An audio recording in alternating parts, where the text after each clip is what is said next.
Hello, everybody, and welcome to the Modern Romantic Podcast, where we celebrate and inspire romanticism through many creative outlets and passionate people doing artistic things. Hi, I am I am the reason the boogeyman hides under the bed. He's hiding from me. Hi, I'm Trey, and I'm joined by my co-host Emily. Hi, Emily. I am the boogeyman. I am. I have this kit. I sit under the bed with this box. So if you ever see a strange box under your bed that you didn't remember putting there, it's mine. It's got feathers and little pokey sticks and Glitter. glitter, The finest noisemakers. Glitter. Finest Noisemakers. Yeah. If you find I could go all kinds of directions with that. I'm not going to. Anyway, thank you, Trey. It's me so haunting you. What? Okay. All right, now that I've recovered from that, loosely, I am really excited today, Emily, because we've got some incredibly artistic people. They are filmmakers, and they're incredibly wonderful people. We were talking right before the podcast got started, and I'm super excited to get into this. Will you please introduce our lovely guests today? Yes, we have two people with us today. One of them is an accomplished photographer who has taught photography at the university level for many years. And she's also a filmmaker with an award-winning documentary. And she's here with Paul Summerlin, who is also a filmmaker with the same award-winning documentary. Paul Summerlin and Diana Michelle. Yay! Yay! Welcome! Thanks for having us, y'all. Hello. Thank you for coming. You know, I was doing some digging a little bit because I try to like pull up something that's like a little bit maybe not well known maybe about you to try to like I'm gonna start it off by it like with Griffin Ramsey. I was like, how was Alaska? Because she had just been to Alaska and maybe not everybody knew that. Mm-hmm. So this one I feel a little underprepared, but have you been to any music festivals lately? Oh, me? Yes. Yeah, I have. I was at Reggae Rise Up last month or in March in Okay. Florida. And we go to a lot of little festivals, my partner and I. And so we have a little Spaceberry little one coming up. And then Reconnection, which is like yoga and music based. And so usually from like mid-March till November, we go to a few festivals here and there, and so I'm traveling quite a bit this time of year. Thanks for asking. Yeah. It sounds like music's kind of a common theme here with at least the three of you. Right. I mean, Yeah. I love music too. I think going to a music festival sounds like a lot of fun, but I haven't been in a really long time. I haven't either. I used to play them, Yeah? but I haven't been as an audience member in many years. Because of course we hit several of those when I was on the road with Seal back in the day. There were a few festivals here and there that his gig would fit, and we did a few of them, like in Canada and Northeast America, for sure. Yeah. So what do you play? When I was with him, I played bass guitar and piano. Cool. Yeah. Tool. That was back in 2011, 2012, and 2010, 2011, 2012, 2013, that period. Very cool. That About sounds 10 or like 12 years fun. ago. Yeah. And of the instruments that you could play, I feel like the bass guitar is the coolest. So I do got to give you props for that. Appreciate it. My younger brother is the real guitarist in the family. And when we started making music together as teenagers, both of us were sort of learning guitar. And it came apparent really quickly that he had better hands for that than I did anyway. And he was becoming more facile really quickly. And so I just picked up the bass, and that's just kind of how it happened. So by the time I was 15 and he was 13, he was on guitar. He was on the 6 and I was on the 4, and that was it. And it's been that way ever since. So that's really awesome. On the What got I'm sorry. For those that don't know, the 6 and the 4 are a number of strings, right? That's correct. Okay. 6 strings. I'm referring to the guitar and the 4 being the bass guitar. Sorry. No, that was like the cool lingo to say. I guess that was an inside musical joke. I didn't mean to make. No, I was like, he's on this. It's like someone says spinning on the 1s and 2s, and not everybody knows what that really means. So Right. we're good. We're good. I am those people. I am too, actually. Someone school us on what 1s and 2s are. No one is. It's okay. We'll get it eventually. We'll figure it I'm out. not going to school you We can Google because I don't that. trust my answer. I don't trust my answer. Let's see. Hold on. I'm now here. It's spinning on the 1s. Are you Googling it? Yes, I am, very much so. The true meaning of the 1s and 2s. So while you look that up. Surely the chat's going to help us out with this one, right? That's what I was thinking. How does nobody in the chat Someone's know asking it? about Seal. Yes, the Seal as in Kiss from a Rose. I toured with Seal.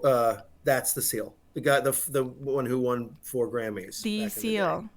Yeah. The one that If that's the was- Seal they're talking about. The tall, bald Yeah. man with the scars on his face. Yes. With the great sand and sandpaper voice. That's him. He's pretty He's great. an old friend of mine. Well, we're not close, but I worked for him Sure. for about 3 or 4 years. And my younger brother toured with him even longer than that. Jasmine said, I think downbeats. That's 1s and 2s, downbeats? 1s and 3s would be the down. Well, the downbeats would be 1, 2, 3, and 4. The backbeat would be 2 and 4.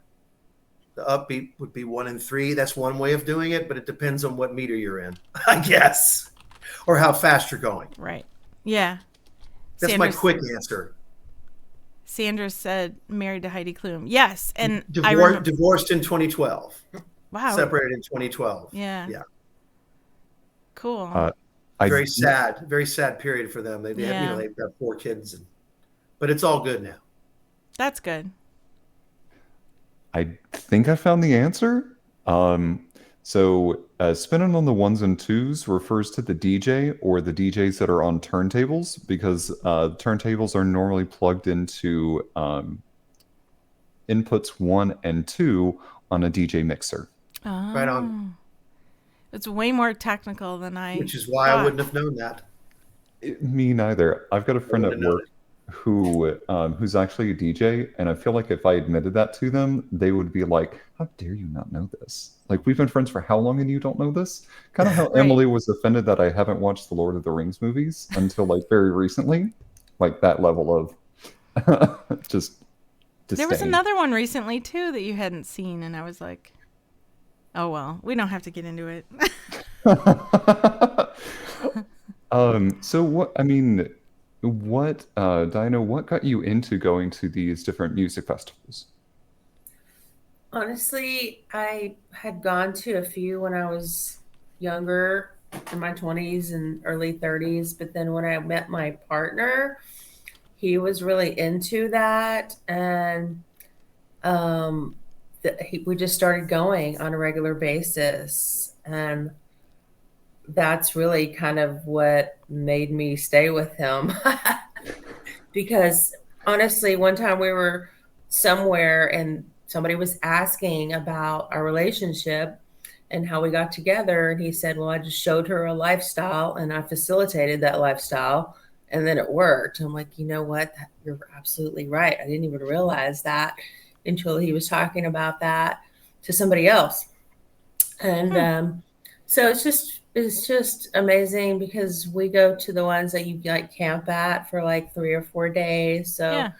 you don't have to go anywhere. You can just fully immerse yourself in the whole experience. And he's got dreadlocks, really long dreadlocks, and into the Rasta culture. So, and we're really into conscious music as well. So it's really inspiring to go to the type of music festivals that we go to. And you just leave there feeling really great. And so it's kind of addictive. And, you know, you start going to the same ones every year and you see the same people every year. Well, sure. From all over, you know, and you have your festy family that you camp near and you look forward to seeing every year. So it's just became a lifestyle for us and really enjoy doing it. And a whole community. That's cool. Yes, Yeah. absolutely. So I want to know, like, because you got started in photography and you've been doing photography for quite some time. And your photography has a feel to it that's a little bit, I think I read somewhere that you like the viewer to feel a little bit haunted. Can you Right. tell us a bit about your photography in that style? Sure. It's not something that I actually do anymore, or it's been a few years actually since I've done that kind of work. Um, but it's mostly, as an artist, that's just how you deal with your crap. And that's just how I dealt with my crap for a long time. Would be going out there and just putting myself in danger.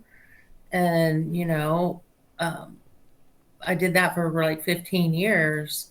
And it even drove me to go back to school and get my degree in fine art so I could learn more and how to do it better because I was so into it.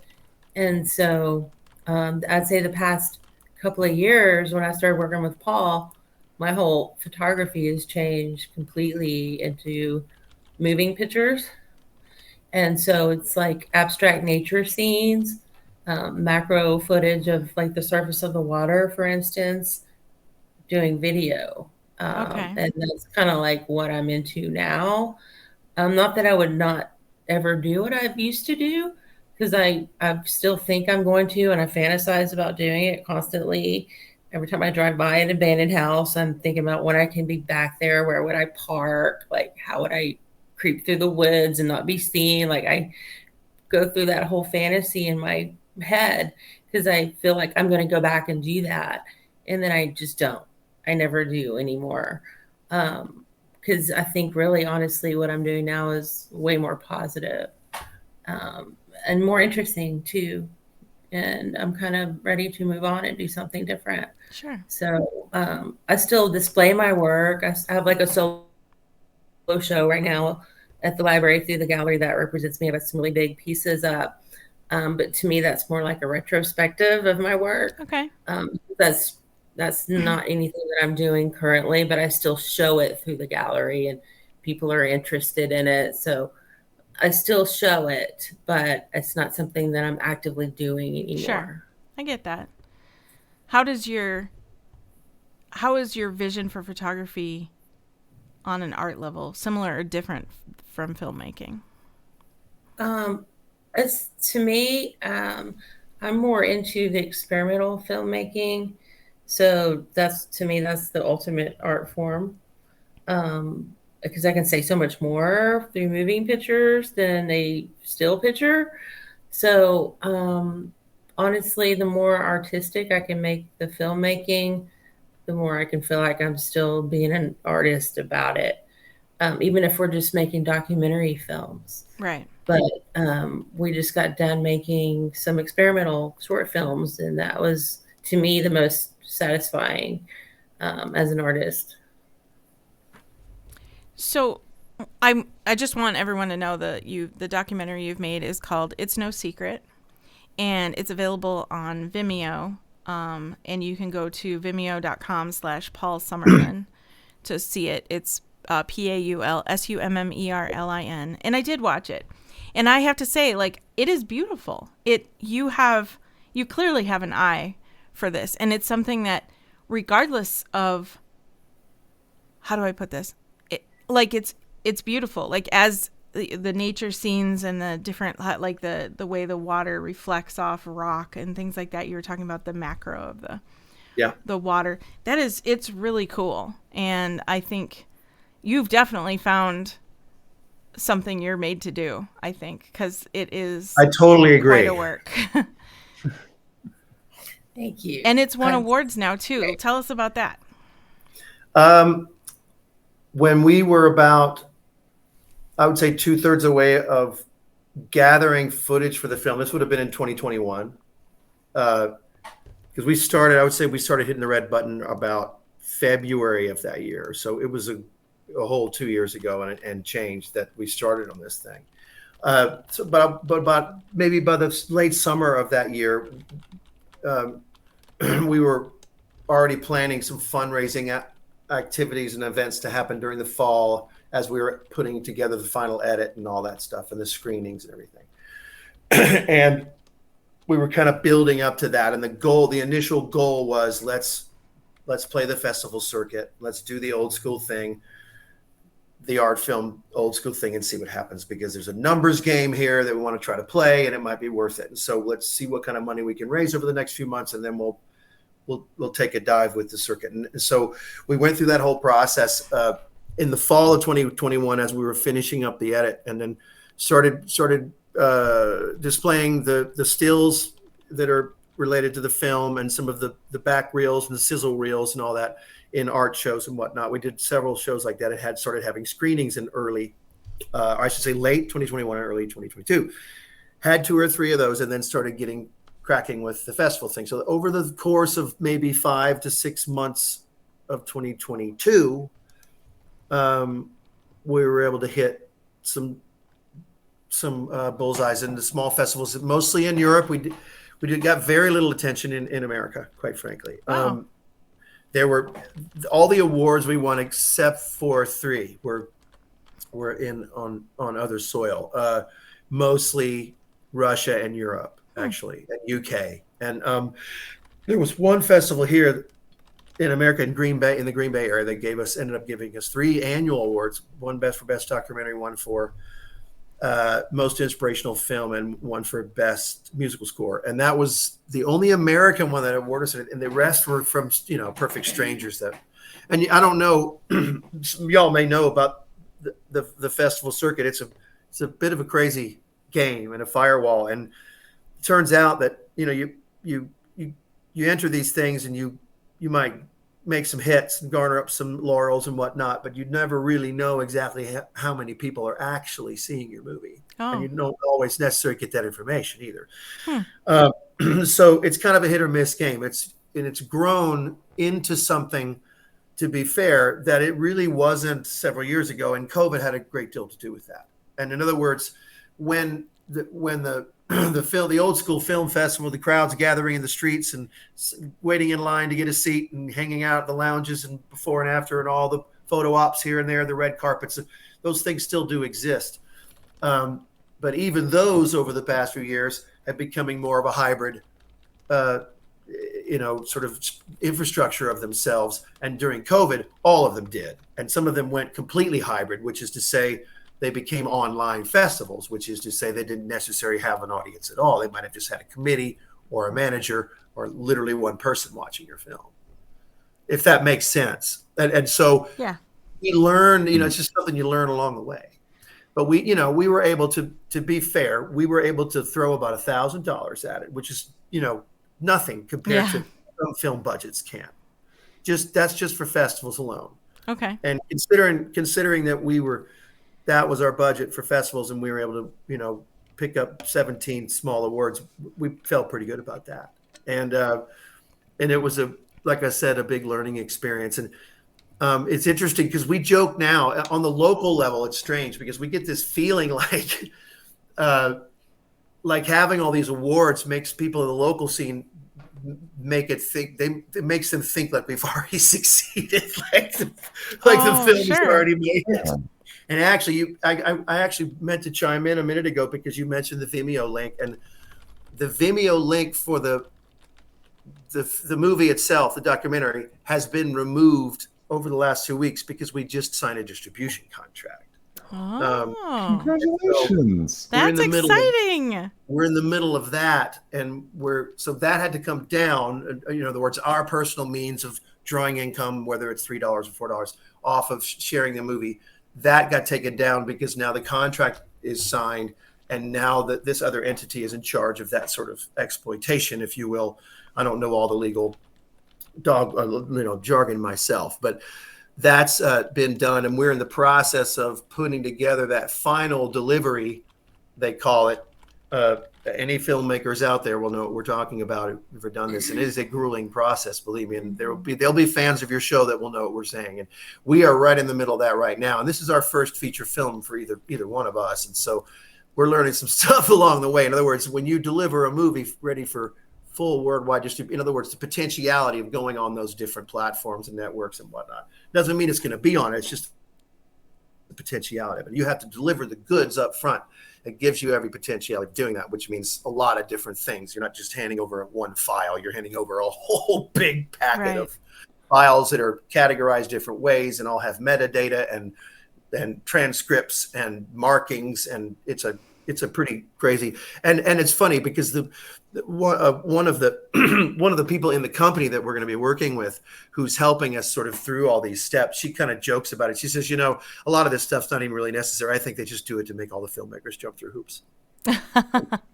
because it is just this long. It's like reading a bill from Congress that they don't read the whole thing before they vote.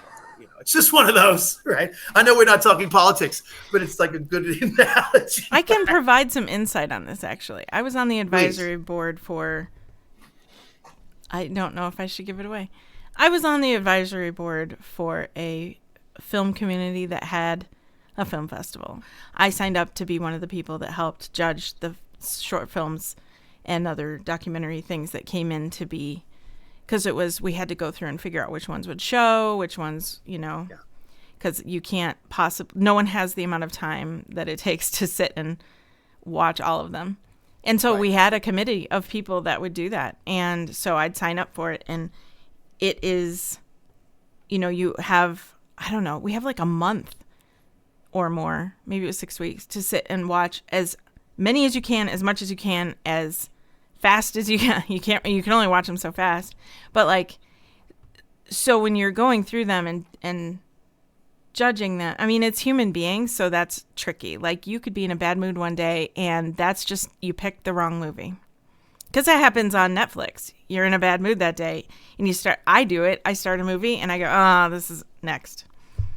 And it could have been a great film and I'm just not in the mood. So I try to keep myself in check when I go to watch. I pick a movie or a short film that's, going to suit my mood that day, so that I'm not doing someone a disservice. But yeah, there is an actual committee of people that do that. And then we put in our vote, which is actually, I believe that's anonymous because nobody wants to know who's, and there's some level of anonymity too, because you don't want, it's kind of blind. If I know who the filmmaker always is, or I think they give us the name of who submitted it or something. I'm trying to remember. But anyway, there's some anonymity with it so that you're not showing favoritism if it's somebody you know. And the crazy thing is, and I've heard straight from filmmakers and festival people themselves, because guess what? Most of them are both. Because they're filmmakers who create these festivals, because it's just the same big network of people. And you could tell by who's in it, maybe filmmaker artists who have been involved as filmmakers and as festival makers. That I've heard them come straight out and say it. They're like, in certain festivals, they literally don't watch more than the first 5 minutes. And if it checks off certain boxes, then it gets past the next person. If it doesn't tick off certain boxes, it's just thrown out. I could see that being. Oh, I'm sorry, Trey. Go for it. No, that's fine. I'm not saying it happens all the time, but anyway, go ahead, Trey. I could see it being true. I didn't do that way. I felt that was wrong, but I could see people just going, yeah, next. Go ahead, Trey. I'm sorry. Right. For me, I kind of see that from a playwright standpoint, because there are so many people who will go through hundreds and hundreds of different scripts and before they kind of decide on a show, or producers who will read potential the next Broadway hit. And I have legitimately talked to a couple that are like, yeah, if I'm not hooked by the first couple of pages, move on to the next thing. And the meat and the potatoes of it, the thing that people keep coming back for, could be stuck halfway in the middle. And if it doesn't catch their attention immediately, no one will ever get to see it until someone takes the opportunity to watch it. Right. Or to read all the way through it. Yeah. And we're dealing with time, and sometimes time means money to people, and there's all kind of reasons. There's an industry going on. I had a distributor person tell me once to my face that and certain people's opinions in certain lines of the industry, if they look at it and they see it's a documentary, those don't make money. And that same person will turn around and sign a film based on its title, not knowing anything about the film, Yeah. just by the title. Like the title said something like Danger in the Desert or something like it was obvious, some kind of genre film. And oh yeah, we'll buy that one. But we didn't pitch that one to you. That's okay. I like the title. We'll buy it. So tell us tell our audience what distribution means for you. Like what does that do? Well, for people who don't know. Yeah, it doesn't mean what it might mean for a songwriter or a band, because I've done that too. I've been in that realm of things as well since I was in my 20s. But with film, it is a little different. The industry is so huge, but the basic understanding of it for me and for us is this is a group of people that are already in the club, if you will, the industry. They have the connections with it because the entities morphed and changed over time within the industry, between the years of only having movie theaters and then only having VHS tapes and theaters, and then from there on to the online, everything in between. The industry has maintained its network dendrites, if you will, its tentacles. And so the people who are able to hand your movie over to a potential buyer, a potential streamer platform, they take the reins over. They don't necessarily promote your movie, but they plug it in and then chase down the money that's streaming down, the trickling down the stream, the resource stream, which is a very complicated process, which I don't understand, but the distributor people do, is my understanding. Yeah, that's why they're distributors, right? And we sat on our offer for a while, for several months. Okay. We wanted to. It was daunting at first and overwhelming, and understanding. We searched for a live person for a long time to help us sift through it, and that was tricky. We were able to finally get it done, but as it turns out, with any contract, we're talking about a language that normal people like you and me don't really speak. I mean, you guys may be attorneys, I don't know, but it's not English. It looks like English, but it's not. And so, and we are as artists can be when it comes to that kind of stuff. We're the first people that are afraid of getting screwed over. But of course. So you have to have people look it over and check the fine print. And as it turns out, most of these contracts, if the people you're dealing with are honest, they're legit, because all the snags have been carved out over the years, and they still look pretty crazy, and you can still amend them and change them, and they're pretty complicated. But basically what they do is they shop your film to the companies that can show it to the world or to whatever their audiences are. And if your film matches their set of genres for their company, then they take it on, and then they sign a certain number of years, and then it goes from there. Cool. And the contract that we would have with the distributor is for also a certain number of years, and then to be renewable. Okay. In other words, it's not like a manager. It's not like a promoter. It's not like a marketer. That's not what they are. And they're not a film studio either. Right. Now, that particular distributor that we are working with is also a manager and an owner for a production company. And this is typical. People who are in film often wear multiple hats. But his production company is a separate thing from a distribution company. He did not produce our film. We produced our film, but he is helping distribute it. He's just getting it out there, right? Yeah. Anyway, back to y'all. Oh, that's fine. I hope that helped. Absolutely it did. And Yeah. I think it gives our audience kind of a nice insight. We don't often get to see some of the worlds, or our audience may not always get to see some of the backstage secrets that are out there. So I think it's really helpful for them to understand that, and it's helpful for even me to understand that. So the next time that I get invited to go to the Tribeca Film Festival, throwing that out there to the universe, hoping that I do, Right. I will have a better appreciation for all the hard work that goes into it. Now, from my perspective, thinking about all the different films that I've put out there, and I want to ask you both for your input on this question. We recently had a guest on our podcast, Tom Paradise, who said, and I want to make sure I get this quote correct, that art should provoke. So my question to you with the art that you're creating, how do you like your art to provoke? You want to start and I'll I'll finish? start. Go ahead, please. For me, it's more about the visual part because I'm the photographer, the videographer, if you will.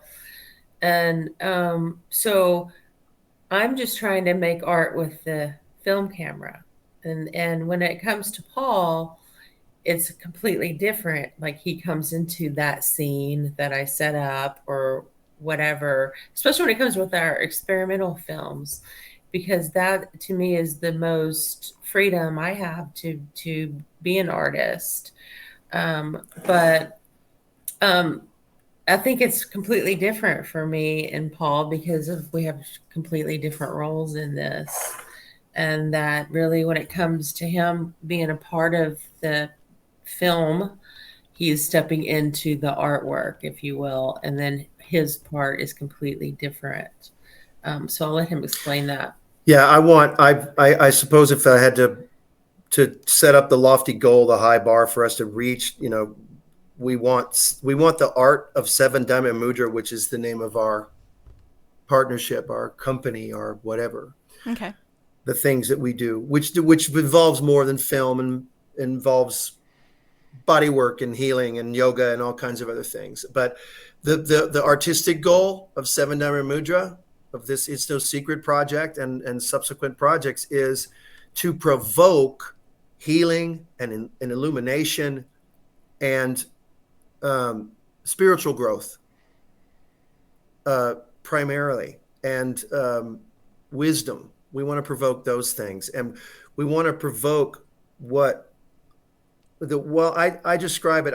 I've often described it to Diana this way, and we may have talked about this in some of the interviews we've filmed, or the podcast or whatever. But it's this idea that the artist in the postmodern world is seen as and expected to be almost this crazy person, this neurotic that spins these glorious works of art out of their neurosis every day, and they remain this crazy person, if you will.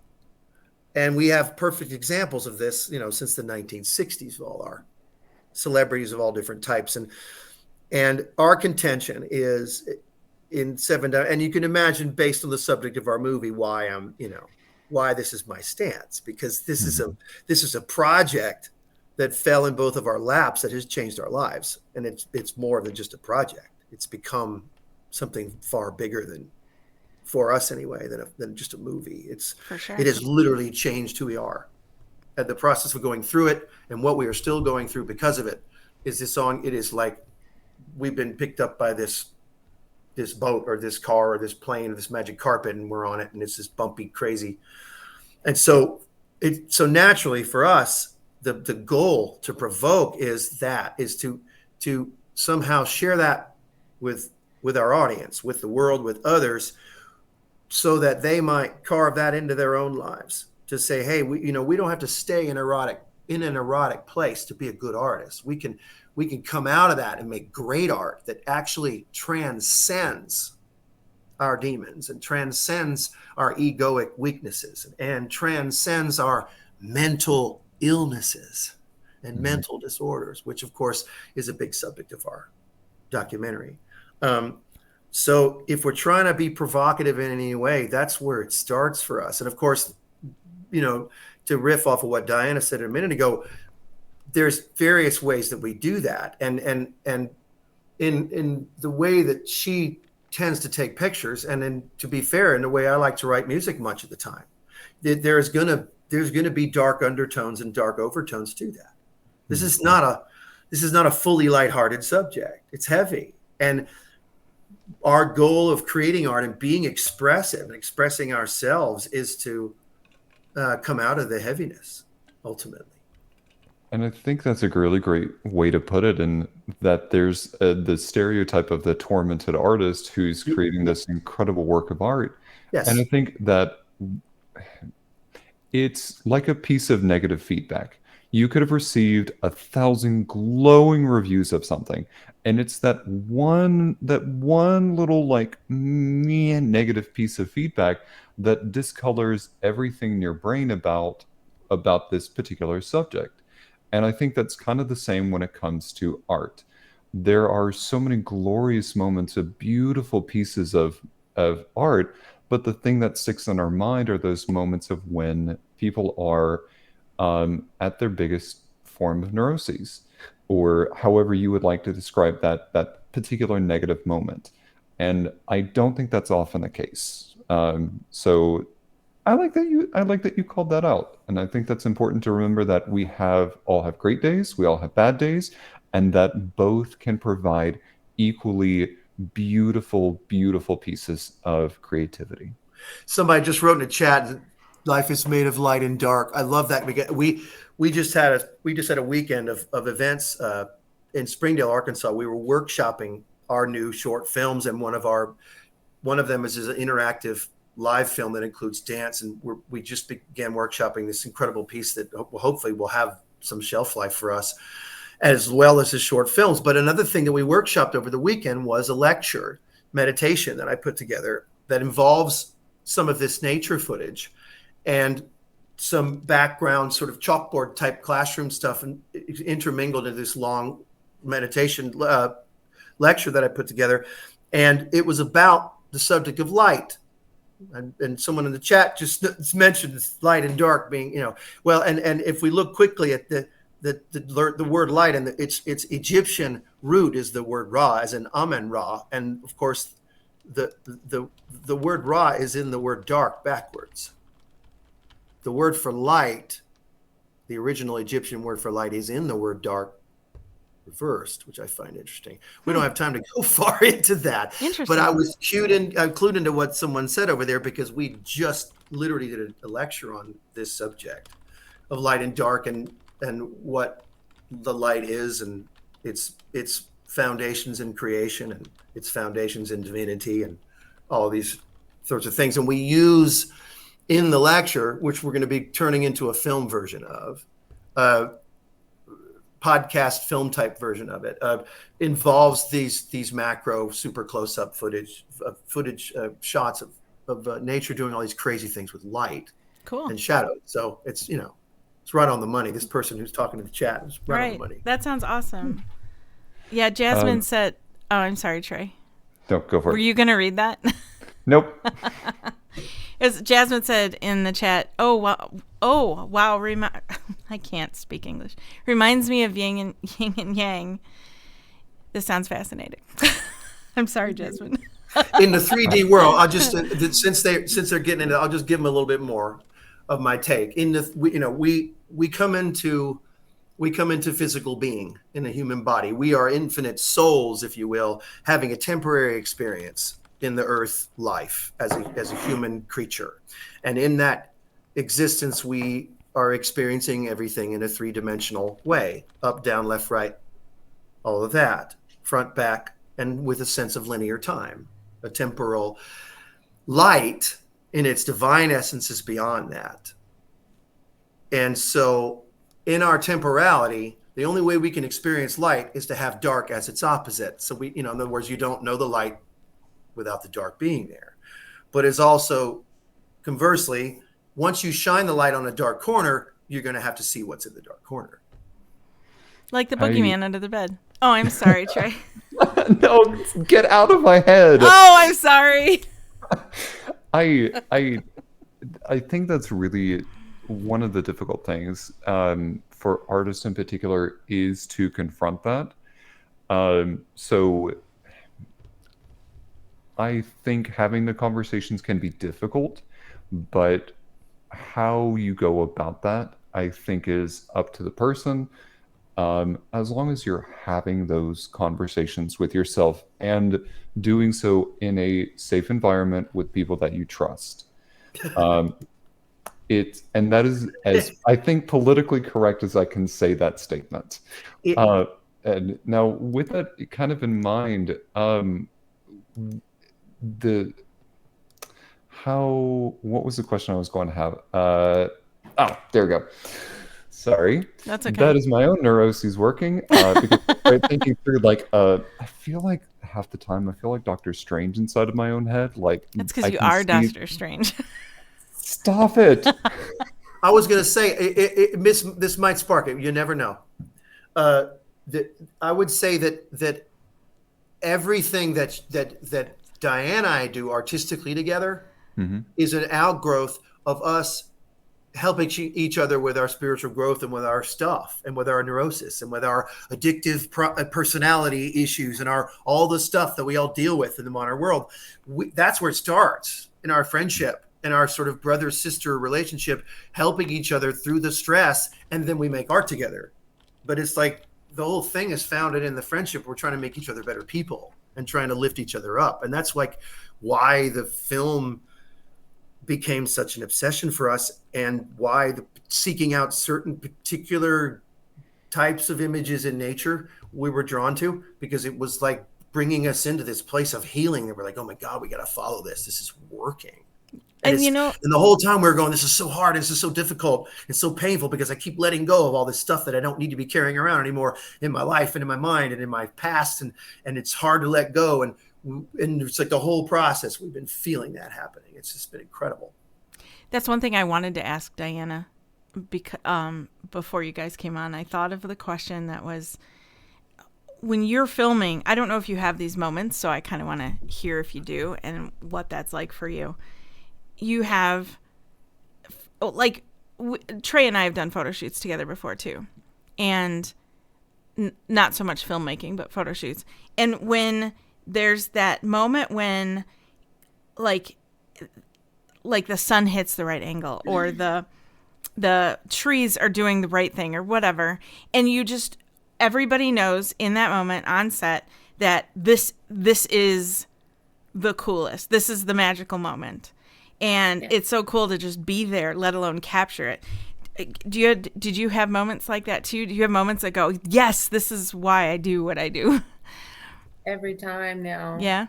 Which is interesting, because with my older work, my black and white stuff, I hardly showed any of that work. Maybe just a couple of photos a year, because it's very particular about that work, because it really had to speak to me for anybody to see it at all. So those 15 years of taking those kinds of pictures, a very small portfolio, if you think about it. Maybe 100 photos total over 15 years. Okay. So that's, for me, makes me feel so different, because nowadays, every time we go somewhere, or if I just go by myself and go to the creek with my camera, and I'll just get lost out there for hours and do it, and I'll come back and I have stuff every time that I'm proud of. So that's a huge difference for me. And it's way more satisfying than doing what I used to do and working so hard for it, and then feeling like I risked my life all day and didn't get anything, Right. And then I would be mad and upset, and then go out again, and then maybe I would get something, and I'd be okay for a little while. And that's the little game I played. Mm-hmm. And so now it's just happening all the time. And so it's way more satisfying. And she has a huge cheerleader, because I'm like going, oh my God, this is stunning. Right. That helps too. That's awesome. You mentioned something about your question. I'm probably paraphrasing, but like, you get in the zone. So by getting in the zone, you just know something is you just know it. I'll give you an example. This was 2 years ago. We were out at one of our favorite spots. It's a really difficult spot to get to, but we went there twice and got some incredible pictures, which ended up in our feature. But there was a particular moment we were filming what I call ricochet spray paint, which the sun comes off the water and goes up on the rocks and just all the crazy patterns, which we love to shoot because it's really meditative and amazing and trippy, if that's the right word. But anyway, we were in one of these spots that was just spectacular, and I was sort of getting in the shot. She was going to put me in the shot or whatever, but meantime she was honing in on this insane, just glorious light reflecting up on the bluff that was just like 20 feet wide and just making all these, you could just get lost in it. And And I was piddling around. I looked over, but after a few minutes, she was setting stuff, and I looked over at her, and it looked like she had seen a ghost, like she was half asleep, and she was halfway leaned over, like something had stunned her, and she was about to pass out. And I was like, oh God, we're out in the middle of nowhere. It's July, and she's overheating or something's bad's going on. Yeah. And we were about to, as far as I knew, we were about to hit roll them, whatever. And I looked over, and she just looked gone. And I was like, oh no. We got to get some water or something. And I said, Diana, are you okay? And I had to say it like at least twice, Diana. And she goes, come over here and look at this. She was just I gone. love that. I can totally relate to that. I went over there, and at the time it was just the old Canon, so it was just a little, and I was like, oh my God, roll tape, let's go. She goes, I'm already rolling. That's awesome.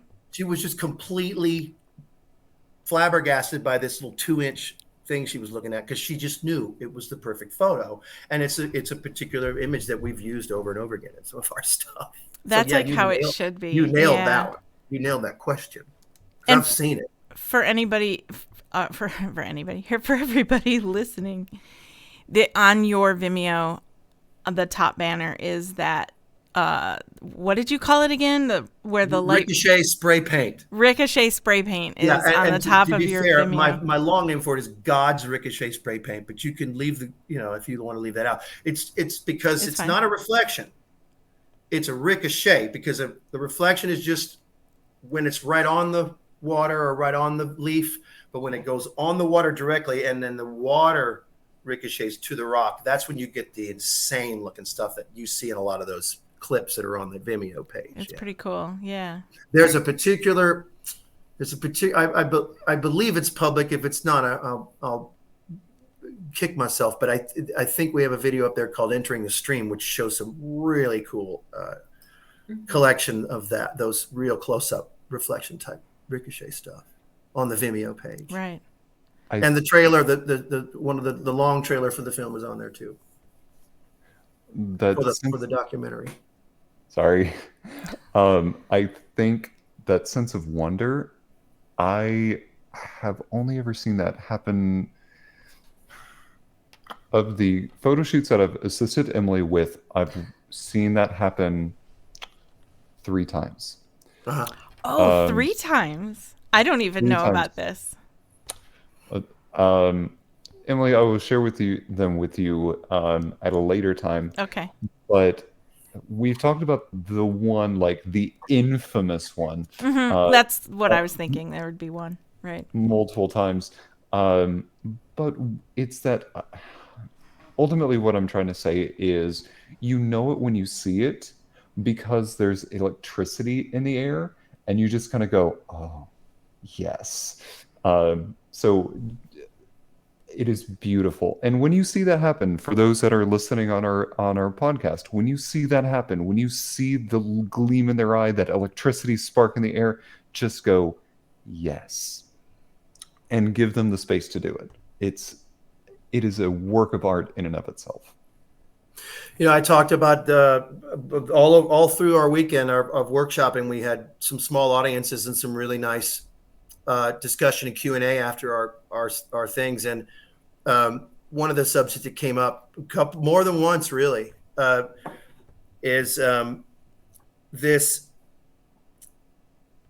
and I tend to describe it as the dangers of film and filmmaking, because if we were to look back at the Buddha's teaching particularly, it's described in some of the deep writings and discourses that the eyeballs, particularly as the senses go, all the different senses of the human body, the eyeballs particularly are the most tricky. We can be the most tricked by our eyes. I could finger snap next to your ear and put you on a blindfold and put you in a cave, and you can still hear it if your hearing works properly, but I can fool your eyeballs because people do it all the time with sleight of hand. And we know that TV does it all the time. We know that Hollywood does it all the time. And so if you add another iris to that, which is the camera lens, you're going one step out. And so if you're trying to trick somebody, you could do it, because it's another iris on top, out extended from the iris that we already have, which is turning everything backwards in the back of your mind anyway to make it proper, because what we're looking at is not really what we're seeing. We got to flip it. And so you take a lens When you point a camera at something, it's a very dangerous thing. But if you have the right intention, it can lead to the greatest and deepest wonder and beauty and truth. And so it's just like, I guess you could say that about anything, about food or love or sex or spiritual, you know, if used improperly, it could be for good or ill, right? Light or dark. There you go. And we don't know one without the other. In the physical, we don't. In the spiritual, we know that it is all light, but in the physical, we have this duality, don't we? Very true. And like you said, you must have both. So from that sense of wonder, from that sense of like creativity, and watching the two of you create such a beautiful film, what I do want to ask is, what are some things that really inspire you? Obviously, nature. Yeah, I was going to say Number one. nature. And you know, I don't even take nature photographs now. I've never been a nature photographer. There's a lot of people that are doing a really great job at that. And my job always felt was to make something that's not beautiful, beautiful. And that's what I always did with the abandoned house stuff, was to find something really ugly and turn it into something beautiful. And so for me, that's why it's so much easier now, because it's so easy to see the beauty in nature. So nature has replaced, I would say for both of us, nature has replaced many things that used to do that for us. And now it's nature all the way. It is the greatest medicine in life, getting back in. And we go deep, as you can imagine by looking at some of those images. If you saw any of it, some of that stuff's really deep. And we got to go way out to get it. In some cases, I bet. Sometimes it's pretty dangerous. yes. So is when you're out there filming, or at least for your It's No Secret documentary, was there a part when it was difficult or you had a challenge that you felt with filmmaking that you felt actually made you better or actually improved the art of the film somehow? I feel like If that makes almost sense. every time we go, we have a challenge. Some are bigger than others. So, you know, you're out in nature deep and we get injured or lost. And both of those things have happened. Really? You got lost? Yeah, I mean, it happens. Sure. I mean, I've been lost in the woods too. I'm not judging. It's not fun. No, and I've been hurt. I've been hurt several times. Yeah. What? Had a couple dangerous spills, falls. You know, Sure. trying to, and you're not even. You know, we're not necessarily even trying to be unsafe. We've done a couple things that I wouldn't necessarily do again. To go get a shot somewhere. Sure. She would do them again, but I won't necessarily do it again. Well, yeah, she was but used to risking her life, so this is far safer. Right. Yeah. She's ready to go, and to be fair, she dragged me into. I'm trying to go back to more specifically to your question, and I guess the best way to give an example is that first place that we went together way out when we had gear with us, and that was kind of the. Not only for me, the first day, and this would have been 2 years ago, almost to the week, no, a little longer than that. But anyway, the first day when I finally said to myself, okay, I'm going to do this. I'm going to commit to this. I'm going to actually be that crazy. I'm going to make this movie. Then it's going to change things for me no matter what. And I have to be willing to pull the trigger and not go back. But that place, to which we have been to many, many, many times over since, and it makes up a great deal of what we film, although we've been all over the state now. That particular place, which is between here and Eureka Springs, just to tell you, is always gonna be this mesmerizingly sacred place to us. And it turns out that actual place, when you do some research on it, it really was a a sacred healing ground to the tribes that used to live here back in the day. And there are articles about this place. It's called Hollow.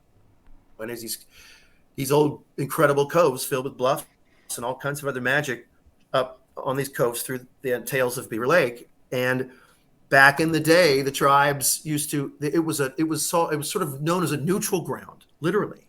And the different neighboring tribes could come to the springs there, the waterfall springs, which we've been to several times ourselves, and they could come there for healing, and they would be undisturbed by the neighboring tribes, and anyone and everyone could come in, and it was a peace zone back in the day.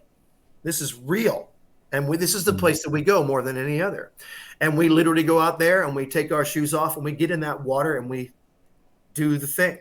And we've been filming in this place ever since. And it is having the same effect on us. No doubt about it. Absolutely no doubt about it. And people go there all the time. But people around that area that know about it, it's a popular spot to visit. It just takes a little doing to get there because you got to get in a paddle boat and you got to go through the mud. Oh. You know, it takes a little doing. You have to be able-bodied to get out there. But I don't know if that's an example of kind of what your question was leading at, but it changed. It changed everything for me because I was like, oh, I've been here. I've seen this. This matches everything. This is going to underscore our film. This is perfect, you know? And it just set the tone for the whole thing for us. That's an awesome payoff for your efforts. Yeah. It was the whole thing's been life-changing. And I think if things go the way we hope, it'll change some more in the next few years. If we can get some traction, because we feel like our story could really do some good if we get enough people paying attention to it. And it sounds like you will.